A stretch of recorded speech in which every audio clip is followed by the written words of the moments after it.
ಅಗ್ನಿಶ್ರೀಧರ್ ವಿರುದ್ಧದ ಹಳೆ ಕೇಸ್ಗಳಿಗೆ ಮರುಜೀವ ಸಂಭವವಿದೆ ಅಂತ ಹೇಳಿ ಬೆಂಗಳೂರು ನಗರ ಪೊಲೀಸ್ ಆಯುಕ್ತ ಪ್ರವೀಣ್ ಸೂದ್ ಸುಳಿವನ್ನ ಕೊಟ್ಟಿದ್ದಾರೆ. ಭೂಗತ ಪಾತಕಿ ಕೋತ್ವಾಲ್ ರಾಮಚಂದ್ರ ಕೊಲೆ ಪ್ರಕರಣಕ್ಕೆ ಸಂಬಂಧಪಟ್ಟಂತೆ ಅಗ್ನಿಶ್ರೀಧರ್ ಹೇಳಿಕೆಗೆ ಬೆಲೆ ಕೊಡಬೇಕಾಗುತ್ತೆ ಅಂತ ಹೇಳಿದ್ದಾರೆ. ಕೆಲ ಪ್ರಕರಣಗಳಲ್ಲಿ ತಾವೇ ಭಾಗಿಯಾಗಿರುವ ಬಗ್ಗೆ ಅಗ್ನಿಶ್ರೀಧರ್ ನೀಡಿರುವಂತಹ ಮಾಹಿತಿಯ ಬಗ್ಗೆ ಕೂಲಂಕುಷವಾಗಿ ಪರಿಶೀಲನೆ ನಡೆಸುವುದಾಗಿಯೂ ಸಹ ಹೇಳಿದ್ದಾರೆ. ಅಗ್ನಿಶ್ರೀಧರ್ ನೀಡಿದಂತಹ ಮಾಹಿತಿಯ ಸಂಬಂಧ ಪ್ರತಿಯೊಬ್ಬರ ಹೇಳಿಕೆಯ ಬಗ್ಗೆಯೂ ಕೂಡ ಕೂಲಂಕುಷವಾಗಿ ತನಿಖೆಯನ್ನ ನಡೆಸಿ ಆ ಬಳಿಕ ಕ್ರಮವನ್ನ ಕೈಗೊಳ್ಳಬೇಕಾಗುತ್ತೆ.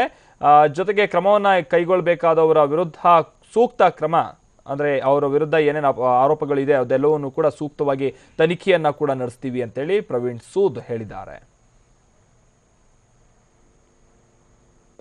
ಅವರು ಏನೇನು ಹೇಳ್ತಾರೆ ಅದಕ್ಕೆ ನಾವು ಫುಲ್ ಬೆಲೆ ಕೊಡಬೇಕಾಗತ್ತೆ. ಅವರೇ ತಮ್ಮ ಬಗ್ಗೆ ಕೆಲವು ವಿಷಯಗಳು ಇನ್ವಾಲ್ವ್ಮೆಂಟ್ ಬಗ್ಗೆ ಹೇಳಿದ್ದಾರೆ, ಅದು ನಾವು ಕೂಲಂಕಷವಾಗಿ ಪರಿಶೀಲನೆ ಮಾಡ್ತೀವಿ.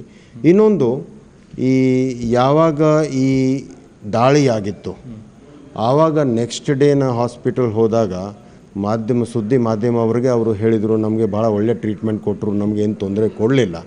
ಸೊ ಅದನ್ನು ನಾವು ಲೆಕ್ಕಕ್ಕೆ ತಗೋಬೇಕಾಗತ್ತೆ. ಎಲ್ಲ ರೀತಿಯಿಂದ ಅವರು ಏನೇನು ಹೇಳ್ತಾರೆ ಅದು ಎಲ್ಲ ನಮ್ಮ ಇನ್ವೆಸ್ಟಿಗೇಷನ್ ನಡೀತಾ ಇದೆ, ಅದು ನಾವು ಕಾರ್ಯಾಚರಣೆಯಲ್ಲಿ ಉಪಯೋಗಿಸ್ತೀವಿ. ಕೂಲಂಕಷವಾಗಿ ಪರಿಶೀಲನೆ ಮಾಡ್ತೀವಿ. ಪ್ರತಿಯೊಬ್ಬರದ್ದು ಸ್ಟೇಟ್ಮೆಂಟ್ ಕೂಲಂಕಷವಾಗಿ ಪರಿಶೀಲನೆ ಮಾಡಿ ಕಾನೂನು ಪ್ರಕಾರವಾಗಿ ಏನು ಕ್ರಮ ತಗೋಬೇಕು ಅದು ತಗೊಳ್ತೀವಿ.